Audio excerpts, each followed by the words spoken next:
Apa itu tanah kafling? Tanah kafling merupakan salah satu bentuk investasi yang kerap dijadikan sebagai pilihan bagi masyarakat.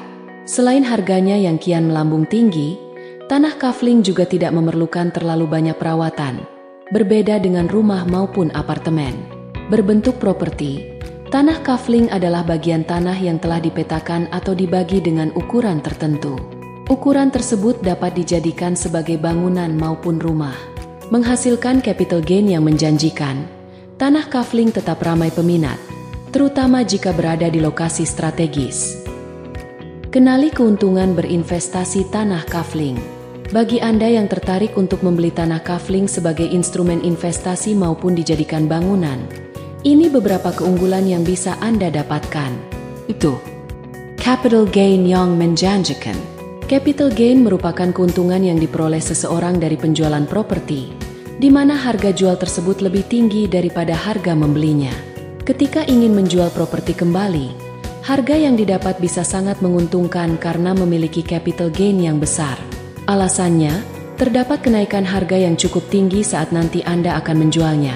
Hal ini belum termasuk faktor lain, seperti lokasi yang strategis, mudahnya akses atau faktor lainnya. Harga tanah kafling terbilang stabil bahkan cenderung meningkat setiap tahunnya. Maka itu, investasi tanah kafling pun berpotensi menghasilkan capital gain atau timbal balik keuntungan yang besar ketika dijual kembali. 2. Minim risiko dan perawatan. Tanah kafling menjadi salah satu bentuk properti yang minim risiko dan perawatan. Alasannya, instrumen investasi satu ini tidak memerlukan perawatan khusus seperti rumah maupun apartemen. Berbicara mengenai minim risiko,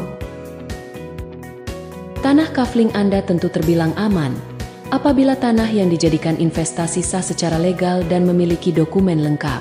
3. Dapat dijadikan sumber passive income.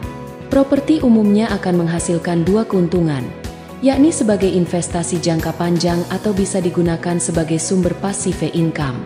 Sebenarnya, apa itu passive income? Passive income merupakan pemasukan yang dihasilkan secara tidak langsung atau dengan melakukan aktivitas yang minim.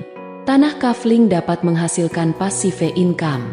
Misalnya, menyewakan tanah bagi masyarakat sekitar sebagai lahan parkir dan sebagainya. 4. Investasi jangka panjang. Selain dapat dijadikan sebagai passive income, tanah kafling termasuk salah satu bentuk aset masa depan sekaligus investasi jangka panjang. Investasi properti berbentuk tanah seringkali dianggap aman dari gerusan krisis, karena harga yang terus mengalami peningkatan pesat atau stabil setiap tahunnya. Investasi jangka panjang berbentuk tanah kafling juga memiliki potensi yang menjanjikan keuntungan menarik di masa depan karena kebutuhannya yang semakin meningkat pula, apalagi jika berada di lokasi yang strategis. Itulah beberapa keuntungan membeli tanah kafling sebagai instrumen investasi maupun tempat untuk dijadikan bangunan. Sekarang apakah Anda tertarik untuk membelinya?